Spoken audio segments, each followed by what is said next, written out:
একটা সেন্সিবল মানুষ কিভাবে এই ধরনের কথা বলে। আমি এটা কোনোদিনও বলিনি কেউ দুটো বাচ্চার জন্য ইনোসেন্স চলে গেছে। সম্প্রতি টলিউডে তুমুল বিতর্ক ছড়িয়েছে দেবের একটি মন্তব্যকে কেন্দ্র করে।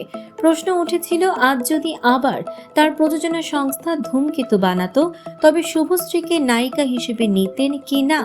দেব জবাব দেন, শুভশ্রী এখন 2 সন্তানের মা, ফলে চরিত্রের ডিমান্ড অনুযায়ী মুখের সরলতা আর নেই, তাই হয়তো তাকে অন্য কোনো চরিত্রে ভাবা যেত।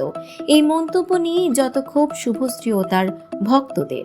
শুভশ্রী এক পডকাস্টে বলেন, একজন সংবেদনশীল মানুষ কিভাবে এমন কথা বলে আমি জানি না। পার্শ্ব চরিত্রে কাজ করতে আমার অসুবিধা নেই, কিন্তু 2025 সালে দাঁড়িয়ে একজন হিরোইনকে এভাবে অসম্মান করা, এটা মেনে নেওয়া যায় না। সমালোচনা বাড়তে থাকায় বিষয়টি নিয়ে এবার মুখ খুলেছেন দেব। তিনি বলেন, যত বেশি ভালোবাসা তত বেশি অভিমান। শুভশ্রী পুরো 1 ঘন্টার ইন্টারভিউতে আমায় নিয়ে কথা বলেছে, এটা ভালোবাসা ছাড়া হয় না। আমি কখনো বলিনি 2টো বাচ্চার জন্য তার সরলতা হারিয়েছে, বরং আমি সবসময় বলেছি ও সুপারস্টার। এমনকি আমার টিম শুধু আমার জন্য গান বানালে আমি বলেছিলাম তার জন্য বানাতে, কারণ সে সম্মান পাওয়ার যোগ্য। আমাকে জিজ্ঞেস করা হয়েছিল, এখন যদি ধূমকেতু করা হয় কাকে নেব? আমি বলেছি তখনকার চরিত্রে সে ফিট করেছিল।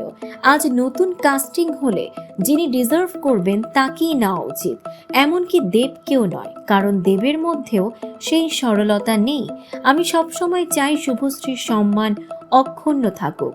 মা হওয়া গর্বের বিষয়, সে যেভাবে সংসার আর ক্যারিয়ার সামলাচ্ছে সেটা অসাধারণ। শুভশ্রী আমার কাছে সবসময় সুপারস্টারই থাকবে।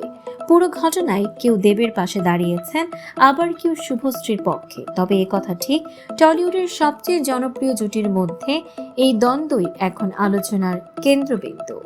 দর্শক, এমনই সব চমকপ্রদ খবর পেতে ফলো করুন আমাদের ফেসবুক পেজ CB24 TV এবং সাবস্ক্রাইব করুন YouTube channel CB24 TV official.